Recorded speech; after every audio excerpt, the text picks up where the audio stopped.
Ay, yung karapol eh. O yung poster at sige, siyempre pag nag-iwan may namakal to. Pero parang i-termin doon ko. Para rin pala. Pwede na. O kaya lang, baklasan mo niya. Yung mayroon na? Baklasan mo niya. Baklasan mo niya. Sinabi ko rin ang kagotik. Anak-anak namin eh. Hindi naging kaya na.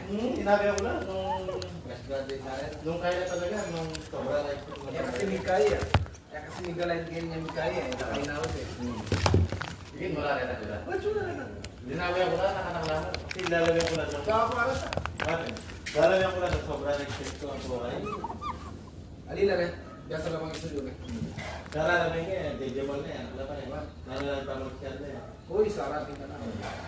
House care na yun. Alam mo muna, matulak kayo, pinakagawa mga ganyan at mga... Ate yung renta ng puting mo. Ate yung load allowance yung guys.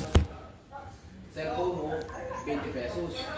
Basta all in niya para 913. Ngayon ipa-checking ang iles ka.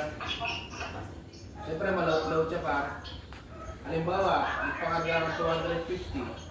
Itang binalan pa, kay Sir Go ibalik data. Huwag ka. Tapos pa, kasantingan na paninin, ano?